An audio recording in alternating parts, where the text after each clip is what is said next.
Bien, muchas gracias, Ariana, por su presentación. Bueno, muchas gracias de Estrategia por la invitación. Bueno, en esta noche les voy a presentar un pequeño tema respecto a la inocuidad en productos enlatados. ¿Sí? Bueno, dentro de lo que tiene que ver con la elaboración de conservas, sí, nosotros tenemos muchas ventajas y también podemos tener algunas desventajas en lo que tiene que ver con la elaboración de conservas. ¿Sí? La principal ventaja que nosotros tenemos en la preparación de conservas es la larga vida útil que nosotros tenemos. ¿Sí? A menudo nosotros en procesos en los cuales no se tienen tratamientos térmicos muy fuertes, o no se usan aditivos alimentarios, el tiempo de vida útil generalmente se reduce, bueno, es limitado entre 6 meses, un año, si es que utilizo aditivos alimentarios, si es que utilizo procesos de pasteurización, pero en un proceso de conservas, generalmente yo trabajo con tiempos y temperaturas de procesamiento muy altas, lo que me permiten tener una larga vida útil. ¿Sí? Generalmente para conservas hablamos de un tiempo de vida útil entre 3 y 4 años, incluso para algunas conservas.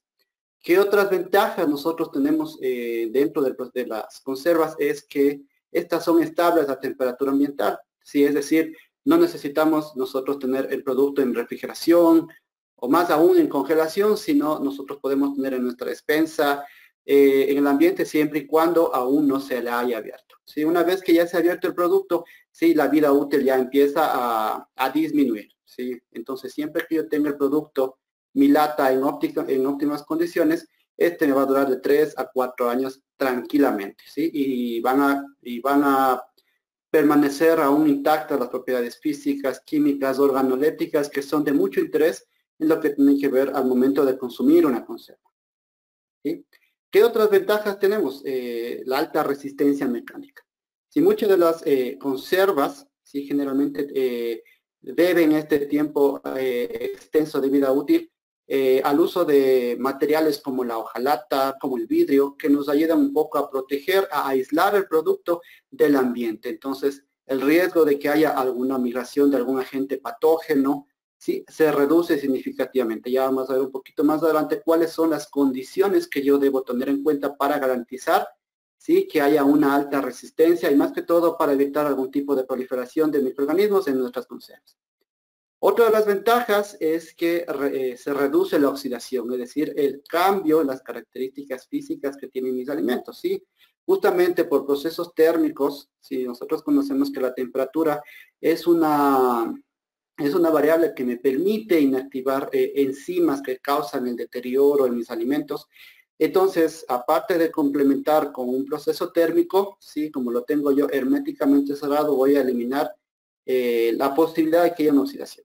¿Sí? Hay que recordar que el proceso de elaboración de conservas, ¿sí? Dentro de mi producto no debe existir aire. ¿Sí? Y bueno, ya vamos a ver con qué proceso nosotros garantizamos la eliminación completa del aire. Entonces, nosotros al tener una baja cantidad, mejor dicho, una cantidad nula de oxígeno, vamos prácticamente a reducir la oxidación a niveles muy, podría decirse, despreciables de lo que tiene que ver a la elaboración de conservas. Y bueno, una ventaja adicional es la protección contra la luz, principalmente en aquellas conservas que son preparadas en hojalata, ¿sí? Entonces me permite también proteger contra la luz. Y bueno, las desventajas generalmente son pocas, ¿sí? Y más que todo las desventajas se deben principalmente a fallas que pueden haber durante el proceso de mi elaboración de las conservas. Entonces, algunas de las desventajas, ¿sí? Por cuando no hay un adecuado control en el proceso, cuando hay fallas en los equipos, es que puede haber contaminación por mal cierre, ¿sí? Es decir, en la parte de que se une la tapa con mi envase, sí, muchas veces puede haber fallas en los equipos, en la selladora, el mandril no está bien ajustado, las rolinas no están bien ajustadas, entonces puede haber por ahí algunas fallas que a lo mejor pudieran causar luego que la vida útil de mi producto se deteriore, ¿sí? ¿Qué otra desventaja? Sí, puede ver que existen cambios en características organolépticas. Como yo estoy sometiendo a un proceso drástico de cocción, ¿sí? A un proceso de esterilización, entonces obviamente el producto que yo tengo en el interior va a cambiar, ¿sí? Sus características sensoriales van a cambiar justamente por este proceso térmico al que yo he sometido a mi producto, ¿sí? Y bueno, otra desventaja es que puede existir crecimiento de microorganismos. Bueno, aquí un pequeño paréntesis, que este crecimiento de microorganismos no es porque el proceso de esterilización está mal hecho, sino muchas veces se debe por fallas en el proceso que puede haber, ¿sí? Puede pasar que el envase está golpeado, ¿sí? Que el doble cierre no está bien ejecutado, y esto puede ocasionar el crecimiento de microorganismos, ¿sí? ¿Y cómo nosotros nos podemos dar cuenta de que hay desarrollo de crecimiento microbiano? Sí, es que la lata, sí, automáticamente cuando hay una fuga o una grieta, sí, en mi lata, se hincha, ¿sí? Entonces, al momento que se hincha, quiere decir que hubo alguna falla en el proceso y hubo crecimiento de microorganismos en el interior de la lata, ¿sí? Y otra desventaja, bueno, esto también es causado por el mal manejo, es que se puede tener una ruptura del recubrimiento interno. Y esto muchas veces son fallas principalmente en el transporte, al momento de colocar en las vitrinas, ¿sí? O a lo mejor porque se cayó la caja y se golpearon unas 2 que 3 latas, ¿sí? Entonces esas latas que están golpeadas pueden tener el riesgo de que en el interior el recubrimiento, si el recubrimiento que protege a la lata del contacto directo con mi producto, se ha deteriorado, se ha roto, que pueden presentarse microfisuras, ¿sí? Y esto obviamente se traduce en migración de metales desde la lata hacia el alimento, ¿sí? Bueno, ya vamos a ver un poquito más adelante respecto al uso de la hojalata como recipiente para en la elaboración de las conservas, ¿sí? Ahora, hablando un poco de los envases, ¿sí? Los envases deben garantizar la hermeticidad del producto, ¿sí? Y sobre todo resistencia a los productos térmicos. Recordemos que en un proceso de esterilización, ¿sí? Nosotros sometemos a nuestro producto a altas temperaturas, sobre los 100 grados centígrados, ¿sí? Normalmente estamos hablando de unos 110, 115, 120 grados centígrados, ¿sí? Entonces, los envases que nosotros utilicemos deben soportar esas altas temperaturas, ¿sí? Por ejemplo, la hojalata es el envase por excelencia que se utiliza mucho, bueno, que creo que es el que más se utiliza en la elaboración de conservas, mientras que el siguiente material que le sigue a las conservas es el vidrio, ¿sí? Pero bueno, el vidrio tiene también sus desventajas, ¿no? Que más que todo en términos de la fragilidad que puede este vidrio tener ante los choques térmicos que están presentes en el proceso de esterilización, ¿sí? Entonces, no hay que olvidar que los envases deben garantizar la hermeticidad y asimismo deben ofrecer resistencia a los procesos térmicos como la esterilización, a los cuales van a ser sometidos nuestros productos, ¿sí? Bueno, aquí tenemos unas pequeñas fotitos de los envases de hojalata que se utilizan, y también se pueden utilizar envases de vidrio para la elaboración de conservas, ¿sí? Y bueno, los de vidrio, obviamente, cuando nosotros adquirimos a un proveedor, debemos decirle el uso para el cual nosotros vamos a emplear estos frascos de vidrio, ¿sí? Si decimos para conservas, entonces se sabe que a usted le sirve este material resistente a altas temperaturas, resistente a choques térmicos, ¿sí? Entonces, me puede dar rápidamente asesoría un proveedor de qué tipo de envase de vidrio yo puedo utilizar, ¿sí? Ya. Entonces, dentro de las ventajas, ¿sí? Ventajas y desventajas que nosotros tenemos, por ejemplo, empezando por la hojalata, ¿sí? Una de las ventajas, bueno, es que es liviano, ¿sí? Que es estable, ¿sí? Al tiempo, a la oxidación del ambiente, ¿sí? Justamente, obviamente, porque tiene ya un pretratamiento antes de, ¿sí? Antes de enviarla a una planta de conservas, ¿sí? Asimismo, ofrece resistencia al movimiento, al transporte, ¿sí? Obviamente tampoco es que este recipiente va a ser inmortal o que no se deforme, ¿sí? Si no hay un adecuado manejo, dígase en el transporte, si no se maneja con cuidado, se lo lanza a la lata, sí pueden haber deterioros dentro de los recubrimientos de las resinas que tenemos en el interior de las latas. Y esto puede ocasionar, como le mencioné anteriormente, problemas de migración de los metales hacia el producto, ¿sí? Esto principalmente en conservas que son ácidas, ¿sí? O conservas acidificadas, frutas, palmito, ¿sí? donde yo manejo pHs por debajo de 4.6, ¿sí? Entonces esa condición de acidez puede provocar una migración, un deterioro en la lata en caso de que haya un daño en las resinas que protege a mi lata en el interior. ¿Sí? Eso hay que tener muy en cuenta respecto a la hojalata, que la hojalata, bueno, tiene su resistencia, pero no es que sea un material inmortal o de piedra que no se rompe con nada o que no se deforma, ¿sí? Tiene sus desventajas, principalmente cuando hay un mal manejo. Sí, obviamente pueden también haber fallas en el proceso, sí, que pueden causar que la hojalata, en lugar de hacer un bien, haga un mal el producto, ¿sí? Y bueno, dentro del vidrio, y dentro del material de vidrio, hablando como en base en las conservas, el vidrio tiene la ventaja de que no es reactivo, ¿sí? Entonces esa es la principal ventaja frente a la hojalata. Sí, en la hojalata nosotros se utilizan resinas que protegen a la lata, tenemos el material propio de la lata. Entonces, cuando hay microfisuras existe el riesgo de esa migración, ¿sí? Como ya lo hemos comentado, mientras que para el vidrio, al ser un material inerte, no existe el riesgo de migración del vidrio hacia mi material, ¿sí? Hacia mi producto alimenticio, ¿sí? Y otra ventaja del vidrio, sí, que es reusable, sí, y que es reciclable. Sí, obviamente cuando me acaba una conserva, yo tranquilamente puedo utilizar el vidrio en mi cocina para almacenar cualquier otro tipo de producto, sí.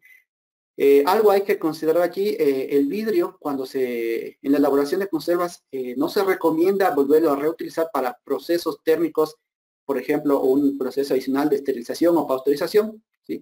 Porque ahí existe el riesgo de que el vidrio se fracture, ¿sí? Y explote dentro de un autoclave. Es decir, el vidrio que se utiliza para la elaboración de conservas es de un solo uso de esterilización. Es decir, no puedo estarla yo utilizando una y varias veces porque el vidrio tranquilamente puede romperse. ¿Sí? Puede romperse y vamos a perder el producto cuando reutilizamos estos vidrios. Y bueno, la ventaja del vidrio es que también puede ser reciclable, se puede se puede usar como material reciclable para realizar otros tipos de envases que me servirán, ¿sí? Para elaborar más envases de vidrio. Eso respecto a lo que tiene que ver con envases en conserva, ¿sí? Obviamente existen más materiales, por ejemplo, plástico, sí, que se puede utilizar, pero existe el riesgo de que el plástico se deforme, ¿sí? Se deforme ante estos choques térmicos que nosotros tenemos al momento de la esterilización. ¿Sí? Entonces el plástico es un material que casi muy poco se lo utiliza para la elaboración de las conservas. ¿Sí? Ahora, vamos a entrar un poco en detalle de cómo nosotros vamos a garantizar la inocuidad dentro de mi producto en las conservas. Entonces, un punto crítico, bueno, este de hecho es un punto crítico de control en el área, en el proceso de elaboración de conservas, y es el traslape, ¿sí? Entonces, bueno, para el traslape existe una fórmula, ¿no? Que me dice que el traslape es el gancho de cuerpo más el gancho de tapa más el espesor de la tapa menos el ancho del cuerpo, ¿sí? Entonces, el gancho de cuerpo, ¿sí? Es justamente la longitud que forma este gancho este gancho que forma el recipiente, la lata, ¿no? Sin la tapa, ¿sí? Entonces, ese vendría a ser el gancho de cuerpo, ¿sí? El gancho de tapa, en cambio, es el gancho que forma, pero la tapa, es decir, la que va sobre la conserva y sella herméticamente, ese se conoce como el gancho de tapa, ¿sí? El espesor viene a ser justamente el espesor de mi doble cierre que yo tengo en mi proceso de latas, y finalmente tengo el ancho de cuerpo, ¿sí? Que es la distancia que existe entre la cresta superior y la cresta inferior de mi doble cierre. ¿Sí? Entonces, cuando yo voy a determinar, cuando yo voy a hacer un control de calidad, ¿sí? Sobre este proceso del doble cierre del traslape, yo debo medir cada uno de estos valores, ¿sí? El ancho de cuerpo, ¿sí? El ancho de tapa, espesor y el ancho máximo, ¿sí? El ancho del cuerpo. Entonces, el traslape, ¿sí? Viene a ser como puede decir, esta longitud este espacio o este solapamiento que existe entre el gancho de cuerpo y el gancho de tapa, ¿sí? Entonces, este gancho de cuerpo y gancho de tapa, sí, va a ser como el cierre hermético que va a evitar que haya ingreso de microorganismos patógenos, que haya ingreso de oxígeno, que haya ingreso de aire, ingreso de humedad, ¿sí? Y de esa forma yo estoy garantizando la inocuidad de mis productos dentro de mis conservas, ¿sí? Entonces, en el traslape yo tengo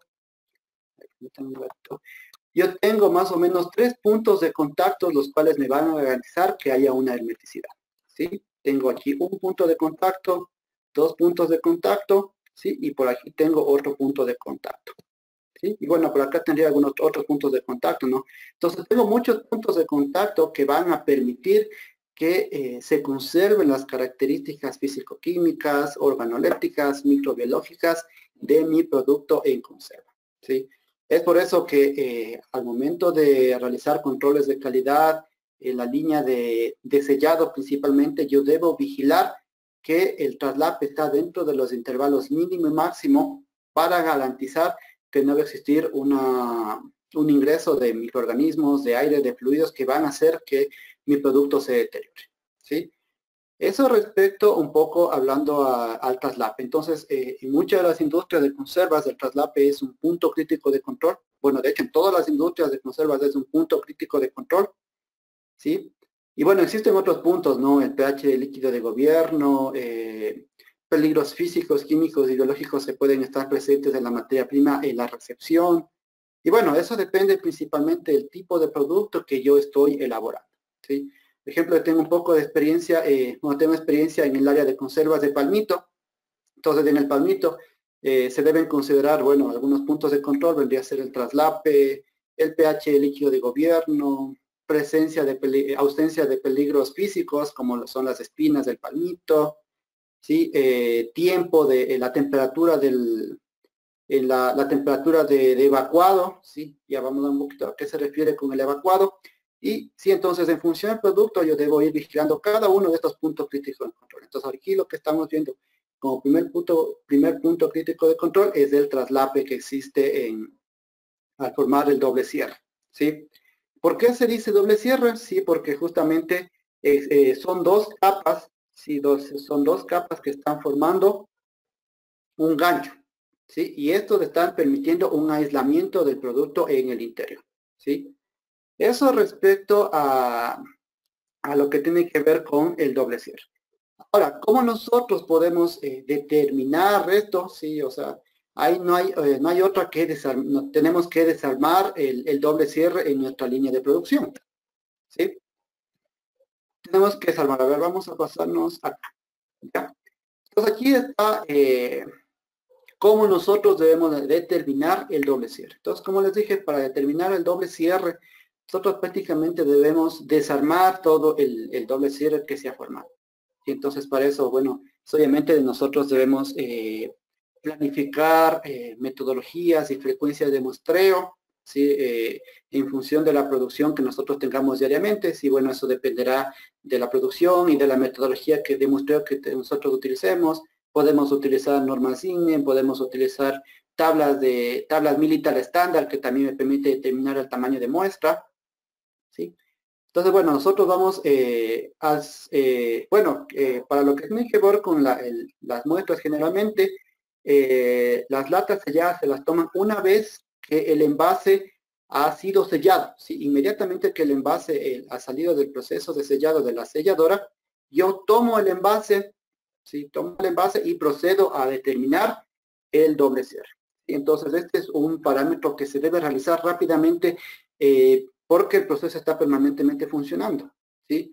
Entonces, ¿por qué debo realizar esto rápidamente? Es para, si yo detecto, ¿sí? Que no hay un buen traslape, que no se cumplen los criterios de traslape mínimo, entonces yo tranquilamente puedo parar el proceso, ¿sí? Estoy yo en toda la obligación de si no se están cumpliendo los criterios los límites de mi punto crítico de control del traslape mínimo, yo debo detener el proceso y indicar al operario, al responsable de la selladora que verifique que haga alguna calibración, que no se están cumpliendo los parámetros de calidad, lo que tiene que ver con el doble cierre.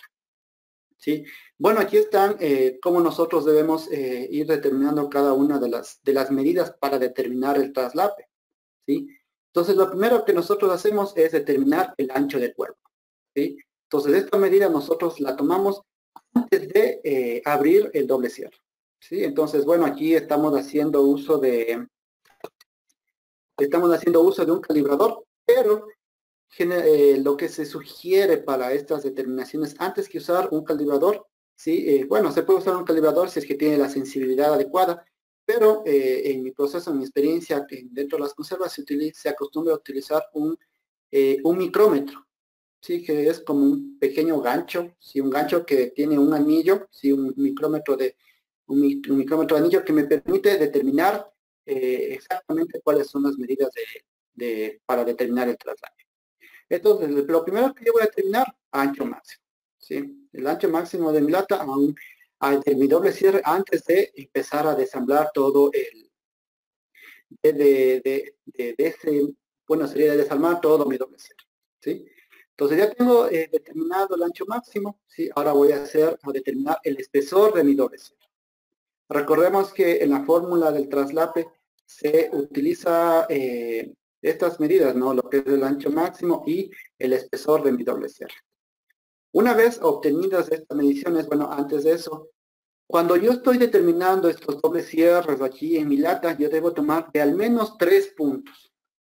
¿Sí? Debo tomar al menos 3 puntos, es decir, debo tener 3 medidas para determinar cuál es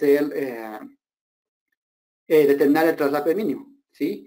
Y si en una de las 3 medidas no se cumple el traslape mínimo, yo automáticamente detengo el proceso, ¿sí? Entonces yo no puedo, dice, no, de los 3 puntos únicamente uno no cumple. No, ¿sí? Debo detener el proceso porque por ese puntito que yo no controle puede haber ingreso de microorganismos, de aire y puede deteriorarse la calidad de mi conserva, ¿sí? Entonces eso es muy importante al momento de que nosotros estamos cuantificando el traslape mínimo en este proceso de la determinación del doble cierre del traslape. ¿Sí? Bien, una vez que nosotros hemos determinado el traslape, y ahora sí procedemos a desamblar el doble cierre. ¿Sí? Pues estamos desarmando el doble cierre, entonces ahí sí nosotros prácticamente tenemos que desarmar todo el doble cierre con la ayuda de pinzas. ¿Sí? Con la ayuda de pinzas nosotros desarmamos el doble cierre para determinar, por ejemplo, en el pulso 6 nosotros estamos determinando el gancho de tapa. ¿Sí? Aquí estamos con la ayuda de un calibrador o micrómetro, estamos determinando el gancho de tapa, ¿sí? Y aquí en la operación 7 estamos determinando el gancho de cuerpo. ¿Sí? Bien.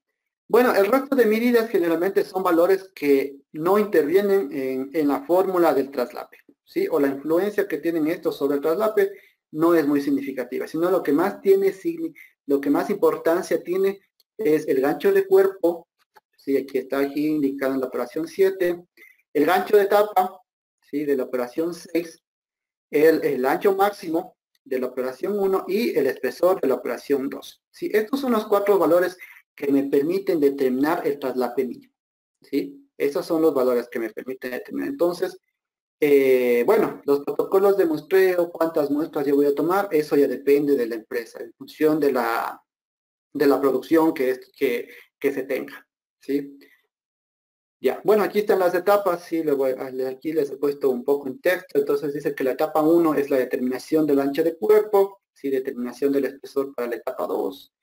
En la etapa 3 estoy haciendo la apertura del doble cierre, sí, en la etapa 4 estoy haciendo en la etapa 4 y en la etapa 5 estoy haciendo una liberación del doble cierre, sí, en la 6 estoy determinando el gancho de etapa y en la 7 estoy determinando el gancho de cuerpo. Sí, el resto de medidas generalmente ya me vienen en las hojas técnicas de mis envases de hojalata, ¿sí? Ya me especifican cuánto mide el espesor de mi hojalata del envase y cuánto es el espesor de la tapa. Sí, bueno, son generalmente valores que ya están estandarizados, que ya me dan los proveedores que me dan esta tapa. Entonces yo rápidamente podría incluir eso en mi en mi hoja de registro. ¿Sí? Ya vamos a ver adelante una pequeña hoja de cómo se realiza, bueno, un pequeño registro de cómo son valores, por ejemplo, de diferentes proveedores que deben cumplir gancho de cuerpo, gancho de tapa, ¿sí? Traslape, para garantizar que el producto está herméticamente sellado.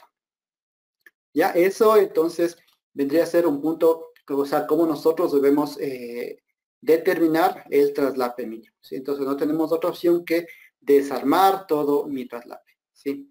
Bueno, al inicio, bueno, esto se tiene que hacer rápido en 2-3 minutos, ¿sí? Por eso aquí depende mucho la experiencia y la agilidad que tenga el operario de calidad que está realizando la determinación del doble cierre, ¿sí? Ya que muchas veces ha pasado que mientras yo estoy determinando el doble cierre, me sale que el traslape mínimo no es alcanzado, ¿sí? Y entonces yo ahí inmediatamente tengo que decir que el proceso se tenga y todo lo que ya se procesó automáticamente debe volver a abrir, ¿sí? Porque si en una simple muestra yo determino que no se cumple este traslape mínimo, entonces existe el riesgo de que toda la producción, ¿sí?, que estuvo transcurriendo mientras yo realizaba el doble cierre puede estar con esta falla en el proceso, ¿sí? Entonces, si yo no tengo un adecuado control de lo que tiene que ver con el doble cierre, mi producto puede estar corriendo mucho riesgo de que se hinche, de que explote, de que se contamine o de que enferme a alguna persona, ¿sí? Y eso es lo que, como ingenieros de alimentos, como tecnólogos de alimentos, es lo menos que queremos, ¿sí? Que una persona se enferme con un producto que nosotros hemos elaborado, ¿sí? Entonces es importante verificar punto crítico de control en lo que tiene que ver con el doble cierre. Ahora, dentro de lo que tiene que ver con doble cierre, nosotros debemos vigilar algunas fallas que pueden haber en el proceso del doble cierre, ¿sí?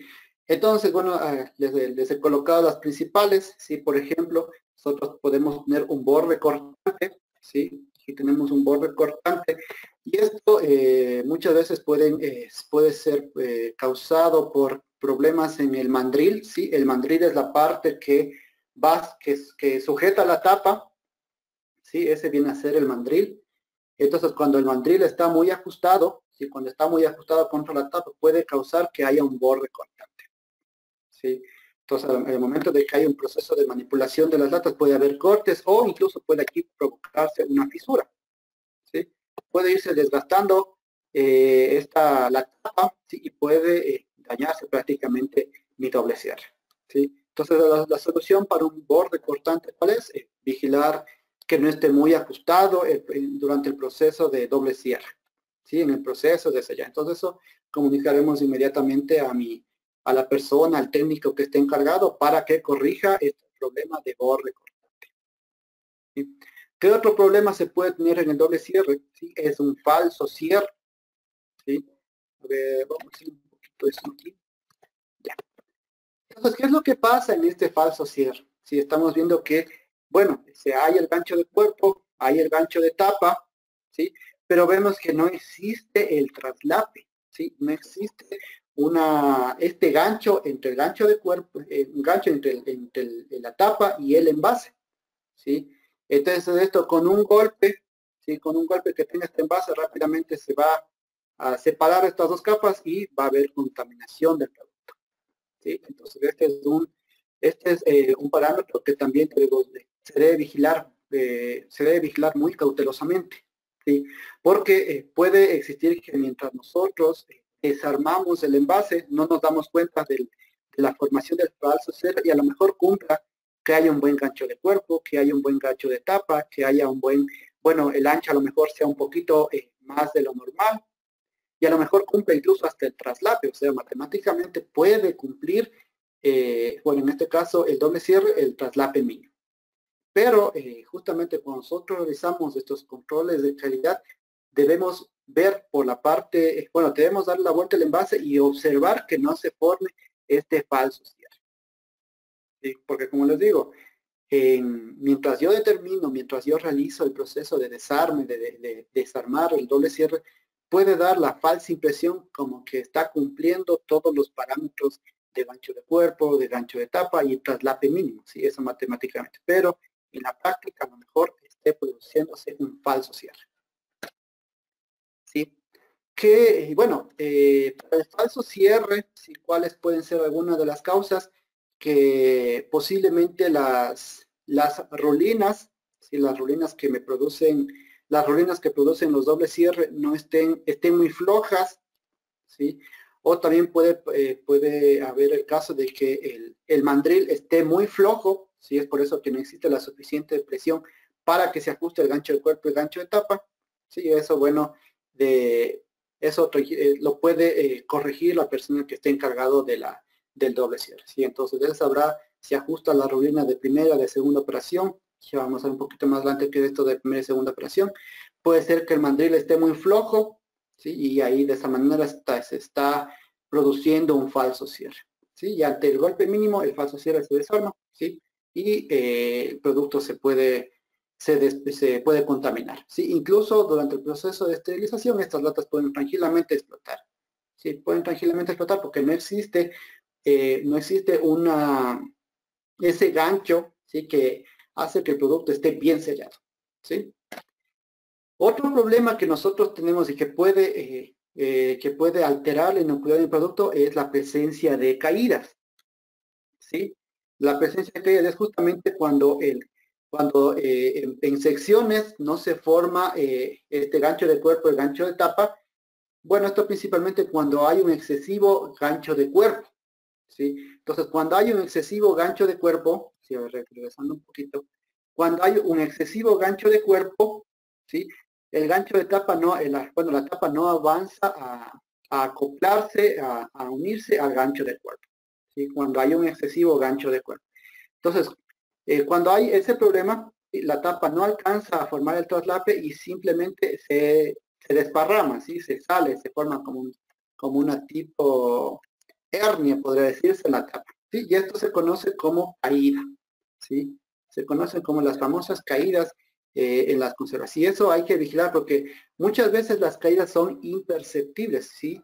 Es por eso cuando yo detecto un problema, por ejemplo, de caídas, debo aumentar el problema de la frecuencia, perdón, de muestreo para la determinación del doble cierre, ¿sí?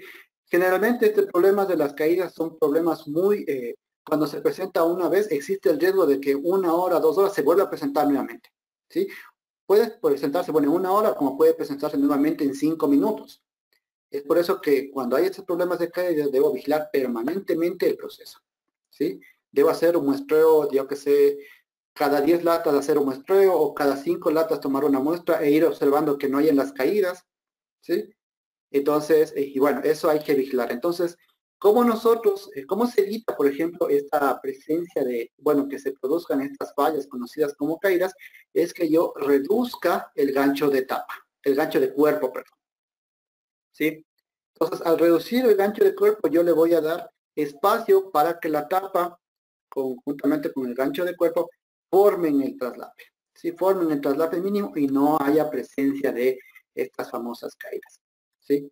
Entonces, ahí, ¿cuál será la solución? A lo mejor un poco aflojar la presión que existe al momento de que ingresan las latas a la selladora, es decir, aflojar un poco el mandril, es decir, la parte que sostiene la tapa, aflojarla un poco para que no apriete demasiado la tapa y se produzcan estas famosas caídas, ¿sí?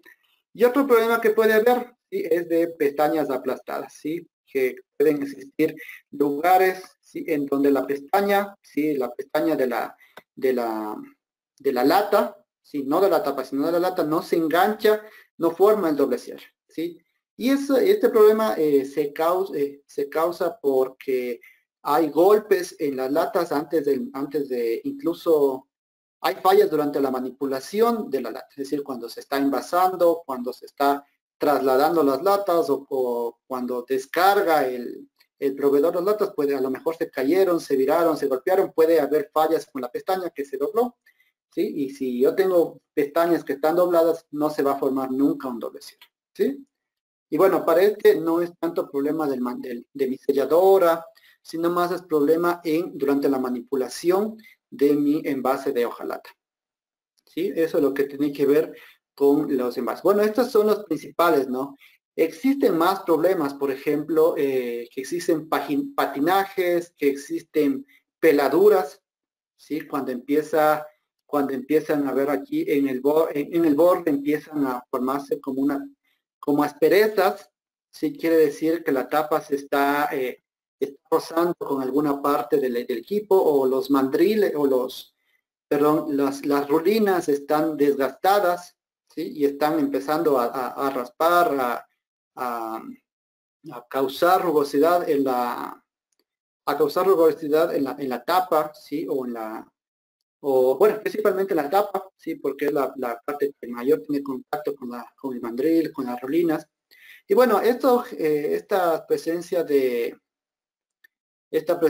rayaduras que puede presentarse no son tanto un problema crítico de control, es simplemente, aquí más que todo se producirían problemas de oxidación en la parte externa, ¿sí? Principalmente porque yo tengo que ingresar mi producto a un autoclave, ¿sí? Entonces al ingresar en el autoclave, como hay presencia de vapor de agua, ¿sí? Entonces cuando hay un proceso de desgaste de la tapa, ¿sí?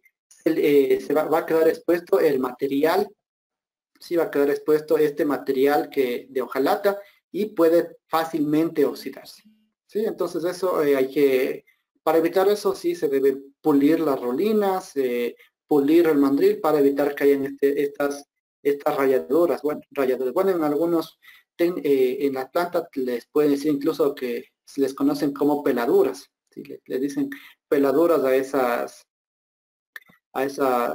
asperezas que se van formando en la tapa, ¿sí? En la tapa. Y bueno, esto, como les digo, no afecta no afecta la calidad del producto por dentro, pero se produce oxidación en la parte exterior del envase, ¿sí? Y eso, bueno, los consumidores muchas veces pueden fijarse que si la lata está oxidada la tapa, entonces el producto está hecho pedazos. No, no es así, generalmente son más por problemas estéticos. Y bueno, ahí simplemente es de realizar ajustes o realizar un pequeño pulido a mis rulinas, ¿sí? Entonces, esos serían los 4 problemas principales, ¿sí? Existen otros problemas, algunos rara vez se producen, ¿sí? Por ejemplo, cuando el mandril se detiene, ¿sí? El mandril se detiene y empieza la tapa a patinar, ¿sí? Empieza a patinar y empieza a desgastarse drásticamente la tapa, y tranquilamente se puede romper, ¿sí? Pero esos son casos, como les digo, excepcionales que pueden pasar. Esos ya son fallos críticos que yo tengo en mi máquina selladora, ¿sí? Bueno, eso respecto a las fallas que pueden existir en los dobles cierres, ¿sí?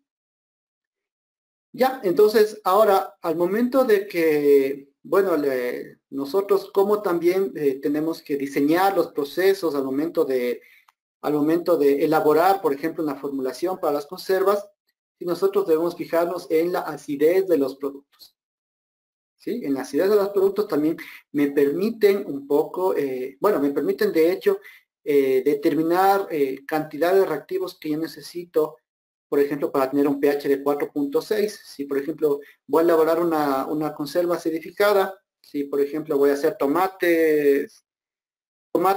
una conserva de tomates acidificados, entonces yo sé que el tomate tiene un pH de 4, de 4.5, entonces para eso yo ya rápidamente me doy cuenta, ¿no? Que tengo que agregar ácido cítrico, que tengo que, bueno, ahí tendría yo que ver qué tipo de formulación yo quiero hacer con mis tomates, ¿sí? Y bueno, para frutas, sí, bueno, existe la ventaja que muchas de las frutas tienen pHs ácidos, es decir, a partir de 4.5 para abajo. Entonces ahí, bueno, no tendría que añadir tanto ácido cítrico, si o ácido ascórbico, cualquier tipo de ácido que yo necesite para acidificar. Pero para productos, por ejemplo, principalmente hortalizas como pimientos, remolachas, espinacas, choclos, hongos, zanahorias, así como son productos que están cercanos a la neutralidad, entonces tengo que fijarme mucho en el pH que debe tener mi líquido de gobierno, ¿sí? Eso respecto a lo que tiene que ver con la acidez de productos y la elaboración de mis líquidos de gobiernos. Ya. Entonces, eso respecto a lo que tiene que ver con hojalata. Por aquí tenía un pequeño video, bueno, voy a ver si más les presento este video. Entonces, dentro de lo que tiene que ver con las conservas, ¿sí? Justamente para aumentar el tiempo de vida útil a 3 años, 4 años, sí, yo debo realizar un proceso de esterilización, ¿sí? Y nosotros conocemos que en la esterilización, ¿sí? Nosotros tenemos condiciones de ausencia de aire, ¿sí? Entonces, bueno, ante ausencia de aire ningún microorganismo aerobio puede desarrollarse, pero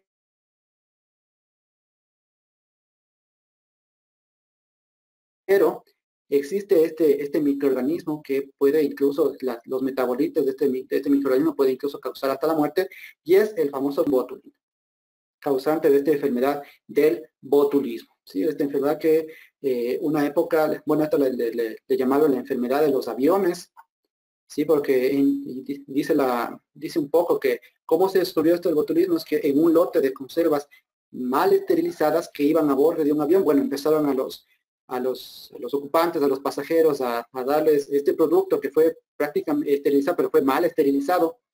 Y luego de media hora empezaron a sentirse mal, empezaron por ahí, hubieron muertes, ¿sí? Y eso sí fue justamente por malos procesos de esterilización, ¿sí? Entonces, nosotros al momento de realizar cualquier proceso de esterilización, nosotros debemos garantizar que nuestros equipos, que que detectores de temperatura, ¿sí? Estén calibrados, bueno, principalmente calibrados, que se alcance la temperatura que yo necesito para inactivar este microorganismo, el Clostridium botulinum y sus esporas, ¿sí? Eso hay que recordar que los Clostridium botulinum es un microorganismo que cuando está expuesto a algún tipo de estrés, ¿sí? Algún tipo de estrés térmico, algún tipo de estrés, ya sea por pH, rápidamente esporula, ¿sí?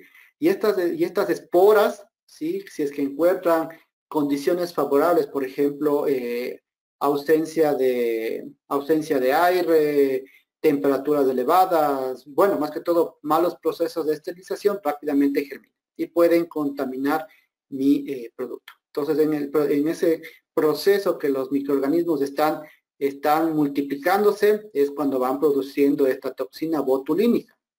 ¿Sí? Entonces, esta toxina botulínica es la causante, sí, es una neurotoxina que afecta directamente al sistema nervioso, ¿sí? Y puede causar un paro respiratorio, ¿sí? Entonces, hay que tener muchísimo cuidado con esta toxina botulínica, ¿sí? Porque hay que tener mucho cuidado principalmente porque cuando nosotros consumimos una conserva, ¿sí? Son productos que no requieren de una preparación posterior. Es decir, yo rápidamente puedo abrir una lata de atún y en ese momento consumirla, o una conserva de duraznos en almíbar, ¿sí? Rápidamente puedo destaparla y consumirla, ¿sí? Entonces, como yo no realizo un proceso de cocción, entonces yo tranquilamente puedo mandarme esta toxina botulínica y puedo tener algún problema, ¿sí? Bueno, la bibliografía me dice que esta toxina botulínica sí puede ser inactivada, ¿sí? Sí puede ser inactivada. Creo que es más o menos a una temperatura de unos 80, 90 grados centígrados por unos 5 minutos, se puedo tranquilamente inactivar. Pero como les digo, generalmente, como a una conserva no se la calienta, ¿sí? Yo automáticamente la abro y la consumo, sí puedo correr el riesgo de sufrir botulismo en caso de que el producto no haya sido sometido a los adecuados controles, a los adecuados procesos de esterilización, ¿sí? Entonces, la esterilización busca someter a estos productos entre temperaturas entre 115 y 125 grados centígrados durante el tiempo suficiente que garantice la inocuidad del producto. ¿Sí? Eso lo que tiene que ver con estos tratamientos de esterilización. Los tratamientos de esterilización tienen mucha importancia, principalmente cuando yo tengo productos, ¿sí? Por ejemplo, cuando yo tengo productos en los cuales no puedo acidificar. Por ejemplo, atún, sardinas, todo lo que tiene que ver con con productos de mar generalmente no es que vengan acidificados, ¿sí? Simplemente son productos que han pasado un proceso de clasificación y el líquido de gobierno es aceite. Entonces en esto yo no voy a agregar ácido cítrico, no voy a agregar algún tipo de acidificante. Entonces para productos en los cuales tengo pHs por encima de 4.6, debo tener muchísimo cuidado en estos procesos de esterilización. Si no tengo un proceso de esterilización y tengo un pH mayor a 4.6, está comprometida la inocuidad que yo tengo en mi producto. ¿Sí? Y bueno, para la esterilización existen pretratamientos previos. ¿Sí? Entonces, uno de estos pretratamientos es el proceso de evacuado, ¿sí? O el proceso de exhausting, que dicen en algunas empresas. Entonces, ¿en qué consiste este proceso de evacuado? ¿Sí? Es un proceso que yo inyecto vapor de agua saturado, sobrecalentado, con el fin de calentar el producto, si obviamente no está tapado, ¿no? Entonces el producto está destapado, lo paso por un túnel de exhausting, entonces el vapor lo que hace es aumentar la temperatura. Y de esta forma lo que va a hacer es eliminar el oxígeno que está disuelto, que está presente en los tejidos de mis productos animales, de mis tejidos vegetales, ¿sí? Entonces yo elimino, desplazo ese oxígeno que está presente, ¿sí? Para de esta manera garantizar que no va a haber presencia de aire en el interior, ¿sí? ¿Qué más? Bueno, para esto se utiliza un equipo conocido como túnel de vapor o un exhauster, ¿sí? Entonces, bueno, aquí está que el túnel de vapor es un equipo que inyecta vapor con el fin de aumentar la temperatura, ¿sí? Y esta operación de evacuado, bueno, aquí está que tiene como objetivo la eliminación del aire disuelto en el producto y en el líquido de gobierno, ¿sí? Obviamente, el líquido de gobierno, antes de ingresar al proceso de exhausting, de evacuado, ya debe haber pasado por un proceso previo de, al menos, pasteurización, ¿sí?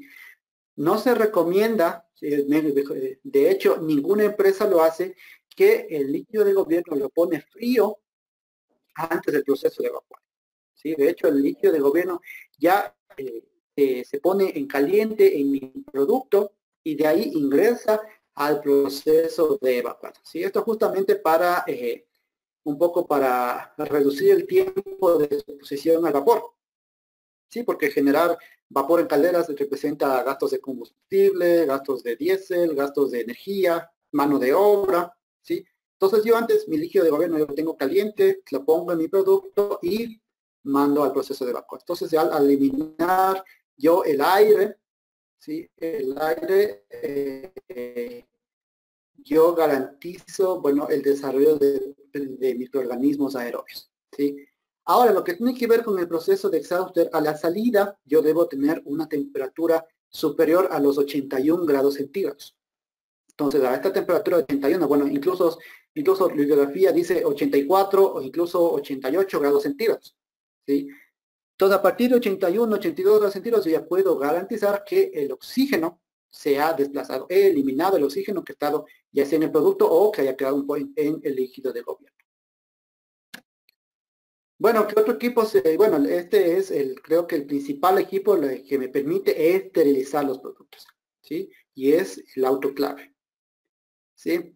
Entonces, el autoclave tiene algunas ventajas, ¿sí? Que es versátil, ¿sí?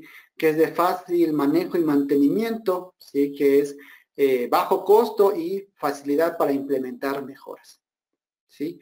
Yo puedo aquí, versatilidad, yo puedo aquí ingresar frascos de vidrio, frascos de hojalata, frascos de hojalata grandes, medianos, pequeños, ¿sí?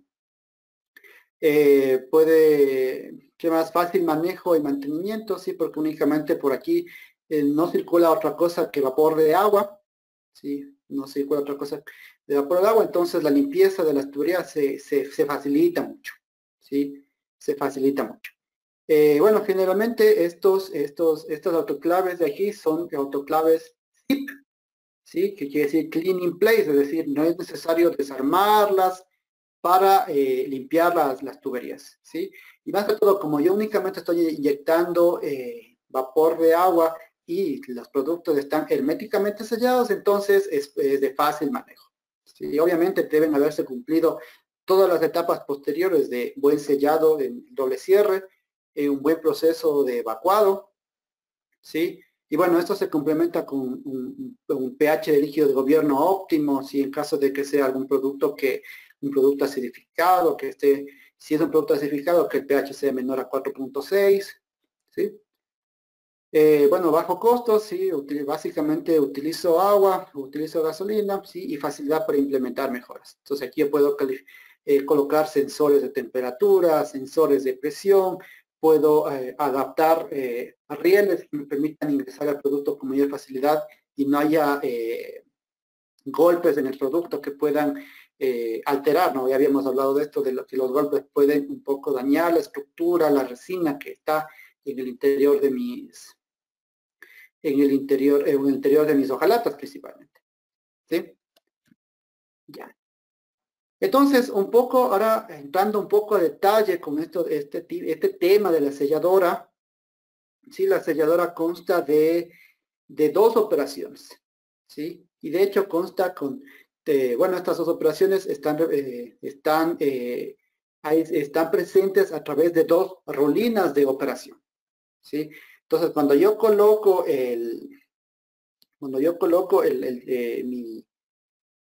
mi lata con mi tapa, ¿sí? Entonces la lata empieza a girar, ¿sí? Y en ese proceso que está girando, ¿sí? Viene la primera rulina, ¿sí? Que se conoce como rulina de primera operación, ¿sí? Y lo que hace esta rulina es formar el traslape, ¿sí? O mejor dicho, lo que hace esto es formar el gancho de tapa, ¿sí? Y el gancho de cuerpo, ¿sí? Eso es lo que primero está formando, ¿sí? En cambio, la segunda rulina o la rulina de segunda operación es la que realiza el doble cierre, ¿sí? O lo que se conoce como el aplanchado, incluso les dicen, ¿no? El planchado o aplanchado también le conocen a esta rulina de segunda operación. Entonces, ingreso mi lata con la tapa, viene la primera rulina, hace su trabajo, es decir, primero forma el gancho de cuerpo y el gancho de tapa, y luego entro a la segunda rulina que lo que hace es simplemente presionar, ¿sí? Y al momento de presionar, sí se forma el traslape, sí se forma el doble cierre, ¿sí? Entonces, cuando yo tengo problemas de caídas, tengo problemas de falsos cierres, tengo problemas de, de, de filos, de presencia de cortes, de tapas con filos. Entonces, yo debo, por ejemplo, si tengo caídas, voy a disminuir el gancho de cuerpo. Es decir, voy a decir que el mandril, si este de aquí es el mandril, esa parte que tiene contacto con la tapa, sí se la afloje un poco para evitar que haya caídas. Si es que está viendo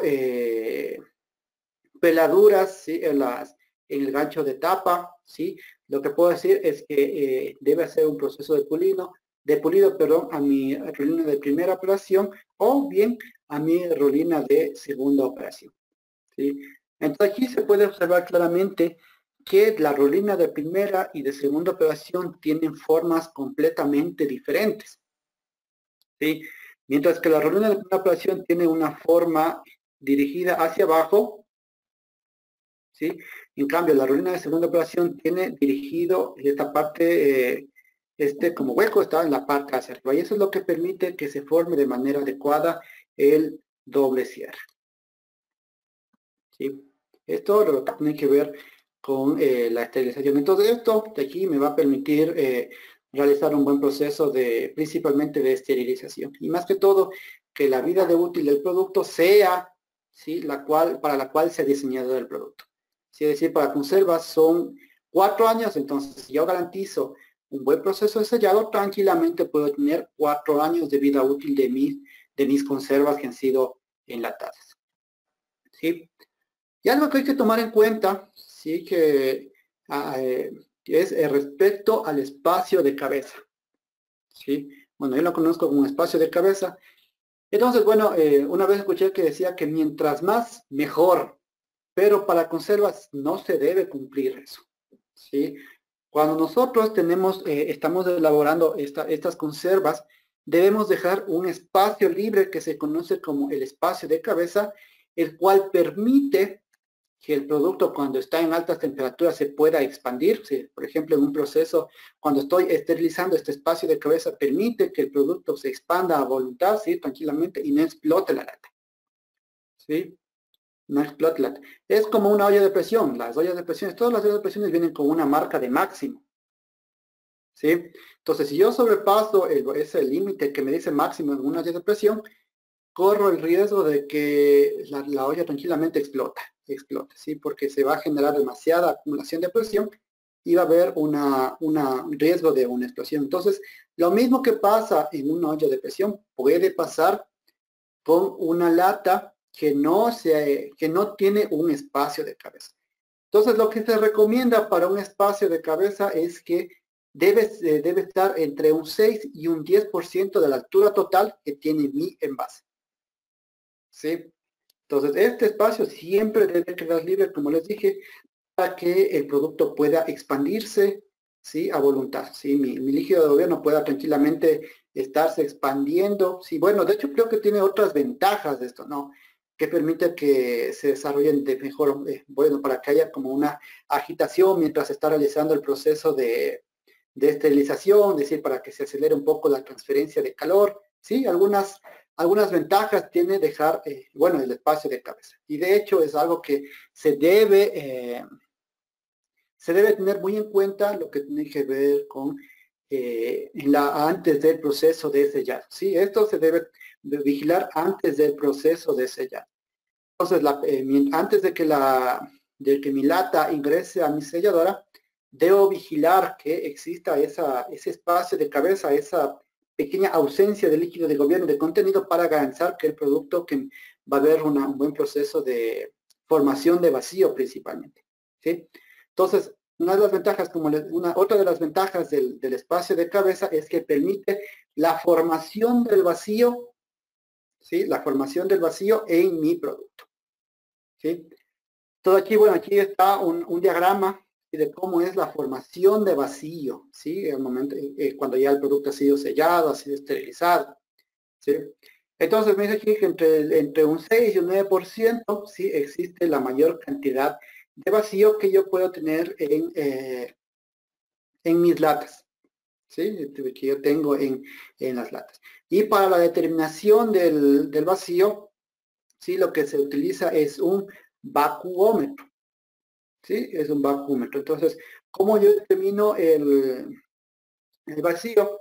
Sí, entonces yo en mi lata que ya está fría, sí, mi lata en esta lata que tengo que está fría, yo coloco el vacuómetro, hago presión y automáticamente esta aguja me marca un valor. ¿Sí? Me marca un valor. Entonces, para lo que tiene que ver cuánto es el vacío recomendado para conservas, ¿sí? Se recomienda más o menos entre 10, ¿sí? Y 15 pulgadas de mercurio, ¿sí? O que sería más o menos entre unos 250 y unos 370 milímetros de mercurio, ¿sí? Ese es el vacío que se recomienda. Sí, pero bueno, yo como trabajé en pulgada, entonces digo que entre 10 y 15 milímetros de mercurio ya es un buen vacío, ¿sí? Que me está garantizando que no hay aire, ¿sí? Que no hay aire en mi producto, ¿sí? Si hay menor, pues, bueno, el principal problema que tengo en la generación de vacío es cuando tengo un valor inferior a mis 10 pulgadas de mercurio, ¿sí? Si, por ejemplo, tengo 5, tengo 8, tengo 3, tengo 1 pulgada de mercurio, peligro, ¿sí? Aquí me quiere decir que el proceso de evacuado no se ha realizado de la manera óptima, ¿sí? Es decir, a lo mejor no se vigiló la temperatura, si a lo mejor vigilaron únicamente en una lata y en esta lata salió 81 grados centígrados, pero luego a lo mejor se apagó la caldera o se fue la luz, ¿sí? Yo que sé, cualquier inconveniente que puede pasar en la línea de producción, y a lo mejor al momento al momento del proceso de evacuado hubo una falla en el proceso y bueno, no se midió la temperatura, justo en ese lote no se midió la temperatura y a lo mejor estuve en unos 70, 60 grados centígrados, ¿sí? Y eso rápidamente puedo detectar determinando el vacío con el uso del vacuómetro, ¿sí? Entonces aquí vemos algunos factores, Sí, incluso aquí el vacuo, el vacío que existe también vendría a ser un punto crítico de control. Sí, entonces hasta aquí ya vamos manejando algunos puntos críticos de control en el proceso de elaboración de conservas. ¿Sí? Doble cierre, ¿sí? Espacio de cabeza, vacío, ¿sí? Bueno, existen otros que complementan pH líquido de gobierno, temperatura luego del proceso del evacuado, ¿sí? Espacio de cabeza, o sea, son algunos factores muy importantes que se deben tener en el proceso de elaboración de conservas para garantizar la inocuidad de estos productos. Bueno, aquí está un diagrama así, un diagrama muy general de cómo se realiza el proceso de esterilización para la elaboración de conservas, ¿sí? Pero bueno, esto puede variar para algunos productos, ¿no? Entonces yo tengo la materia prima que ingresa a la recepción, la clasificación, el lavado, ¿sí? El envasado. Y entonces estas operaciones son las que son fijas, las que no deben cambiar, las que se cumplen para cualquier tipo de conserva que yo vaya a realizar, ¿sí? Que debe haber una etapa de evacuado, la etapa de sellado y el proceso de esterilización. Obviamente aquí en la esterilización yo tengo estas tres rampas de temperatura, ¿no? La rampa de calentamiento, la de meseta y la de enfriamiento, ¿sí? Entonces eso es lo que yo debo siempre vigilar, ¿sí? En mi proceso de esterilización. Entonces, en el proceso de conserva, sí, yo sí tengo al menos entre 5 o 10 puntos críticos de control. Y más que todo también depende del tipo de materia prima, ¿sí? De materia prima, por ejemplo, palmito, tengo un riesgo físico que es presencia de espinas, ¿sí? Tengo el pH líquido de gobierno que debe ser, por ejemplo, de 2.2, ¿sí? Porque el palmito es un producto que no es un producto ácido como una fruta, ¿sí?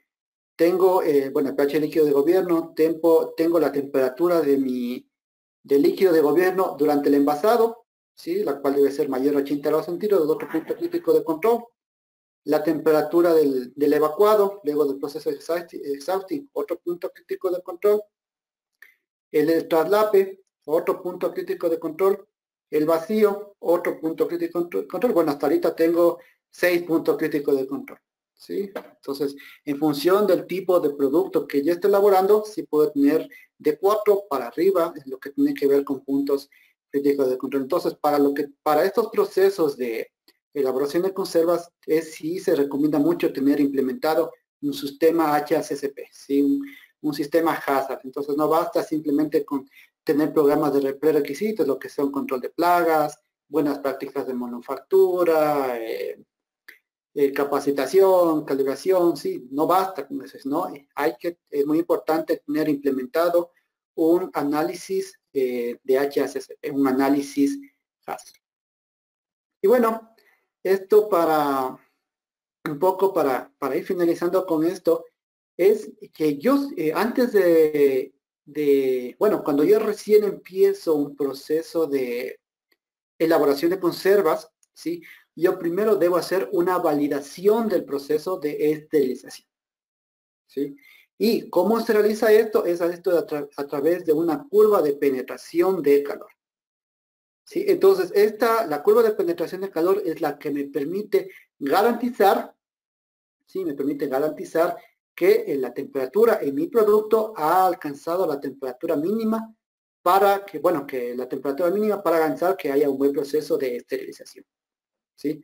Entonces, bueno, aquí tenemos, bueno, les he presentado una pequeña gráfica en la cual la línea roja vendría a ser la temperatura del autoclave, ¿sí? La temperatura del autoclave, mientras que la línea azul vendría a ser la temperatura que yo tengo en el alimento, ¿sí?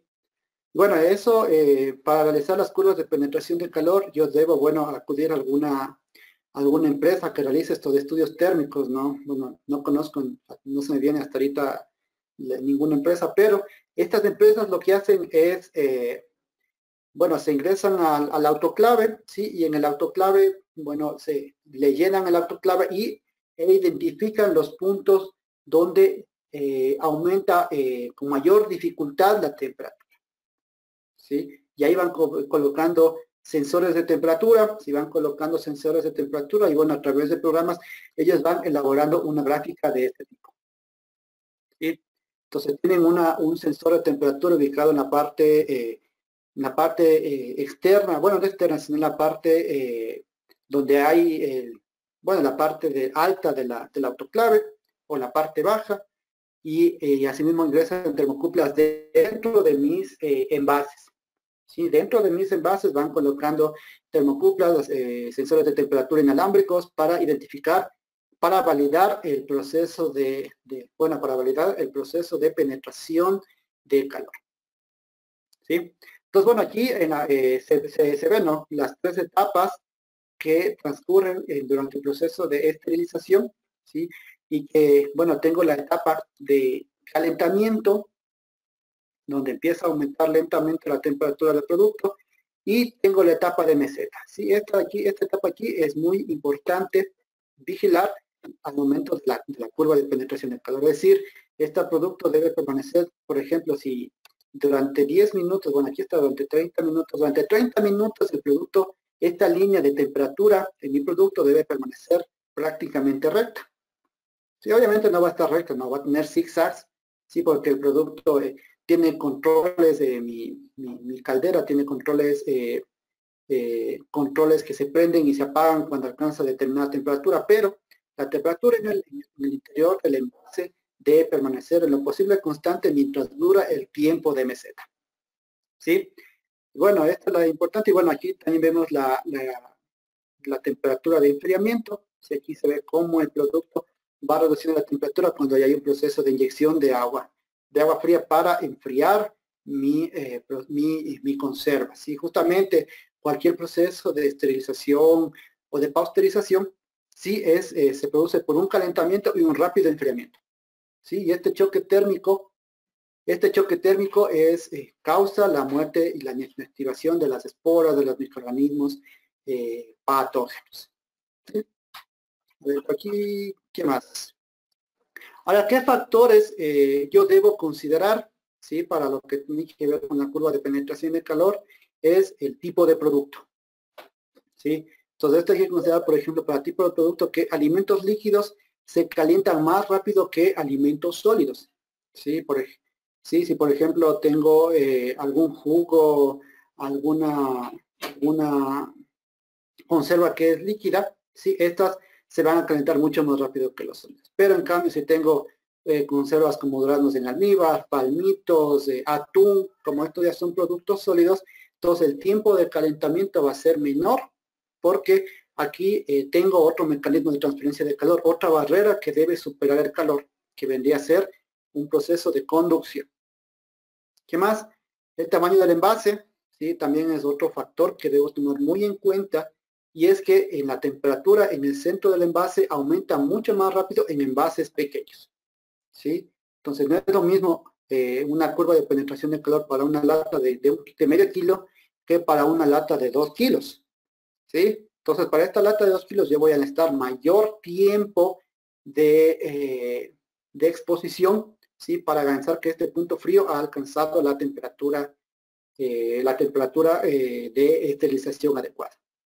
Bueno, la agitación aumenta la tasa de incremento de la temperatura, y de hecho el espacio de cabeza permite que el fluido, ¿sí?, se vaya agitando. ¿Sí? Por convección el fluido va moviéndose, ¿sí?, y se aumenta esta transferencia del calor. Es por eso que es muy importante este espacio de cabeza.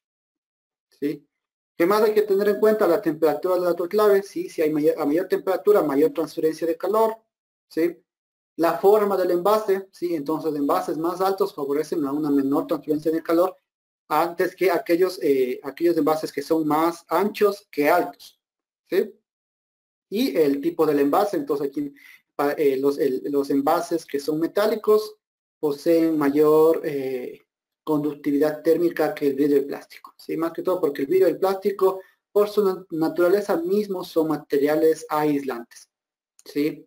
Entonces, cuando yo realizo una curva de penetración de calor, a lo mejor si yo estoy utilizando vidrio, entonces a lo mejor la temperatura, yo necesite mayor tiempo de calentamiento hasta alcanzar mi temperatura de meseta.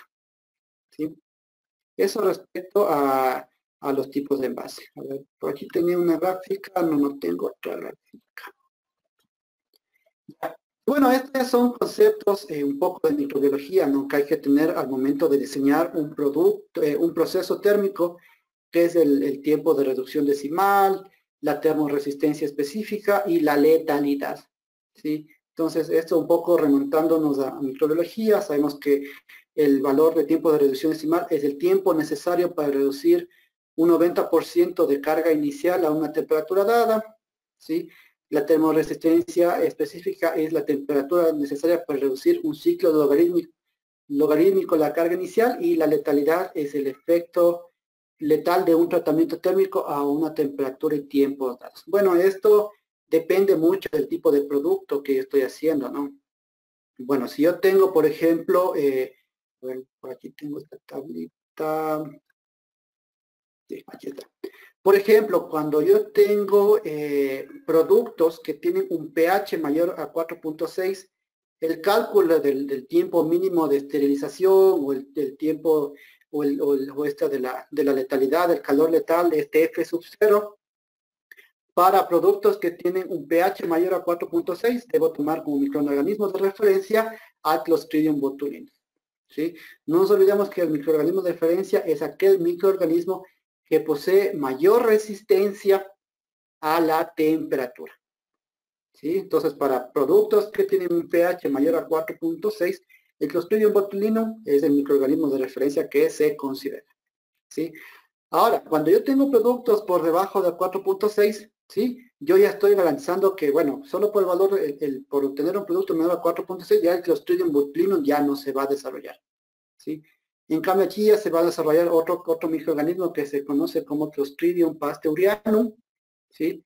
Pero para este microorganismo sí ya es menos, ya no es tan termoresistente como el Clostridium botulinum.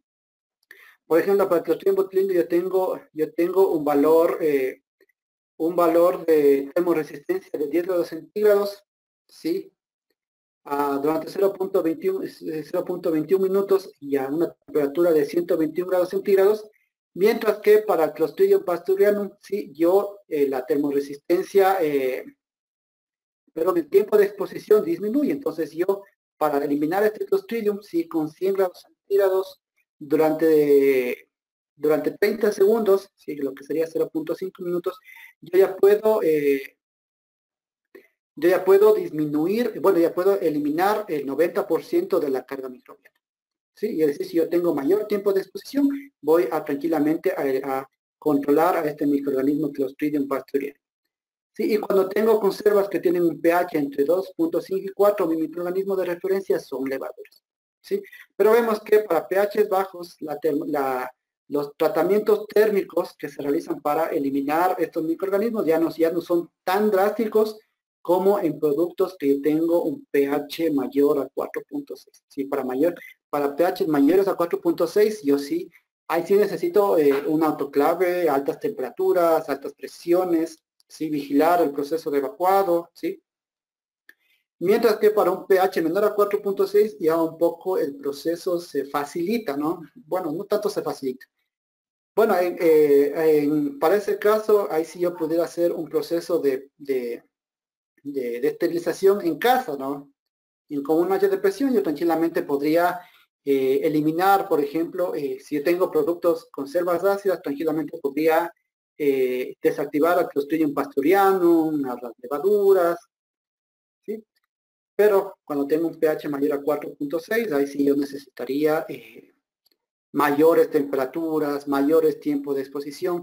Y hay que considerar aquí que estos tiempos que yo determino a través del cálculo del calor letal, ¿sí? Del F sub 0, son valores mínimos que yo debo cumplir, ¿sí? Por ejemplo, aquí me dice que para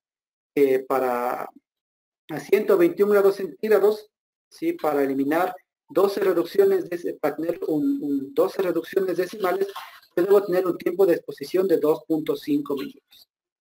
¿Sí? Ahora, esto depende, bueno, esto depende también de las exigencias que tenga el cliente. Me dice, ¿sabe qué? Este producto para mí está muy crudo. ¿Sí? Necesito que esté más cocinado, que esté más suave, entonces este tiempo puede aumentar, ¿no? En función de las características organolépticas de interés que yo necesite en un determinado producto. ¿Sí? Por ejemplo, para palmito, el tiempo de esterilización a través de la curva de penetración de calor, creo que el F sub 0 eran aproximadamente unos 10 minutos, pero el cliente me pedía que mi producto esté cocinado, que esté suavito, entonces ahí yo tenía que aumentar a 20, 22 minutos mi tiempo de esterilización. Sí, entonces es un tiempo más que suficiente. Sí, bueno, obviamente con mi temperatura de 121 grados centígrados, que yo voy a garantizar que mi producto está libre de Clostridium botulinum. Sí, que yo me he activado el 99.99999% de las esporas de este Clostridium botulinum. ¿Sí? Y bueno, finalmente, existen estudios que me dicen incluso cuál es el tiempo de exposición para pHs que están en un intervalo entre 3.9 y 4.5. Entonces, para pHs entre 3.9 y 4.5, necesito únicamente 1 minuto a 93 grados centígrados para alcanzar un proceso de esterilización. ¿Sí? Y para un pH entre 4.2 y 4.3, ¿sí? Necesito únicamente 5 minutos. Y para un pH de 4.4 a 4.5, ¿sí? En 20 minutos. Es decir, conforme disminuye el valor de pH, ¿sí? Es decir, aumenta la acidez de mi producto, disminuye el tiempo de calor letal que yo necesito suministrar a mi producto. ¿Sí? Y bueno, eso creo que sería lo importante dentro de lo que nosotros debemos controlar para garantizar la inocuidad en nuestras conservas. ¿Sí? pHs, sellado, tiempo de esterilización, tiempo de pasteurización. ¿Sí? Y bueno, esto creo que sería todo por hoy. Les agradezco de antemano, muchísimas gracias por la asistencia a este seminario, ¿sí? Y bueno, Ariana entrará a las rondas de preguntas. Ahora tenemos palabras de Ariana. Muchas gracias por su atención. Que tengan una buena noche.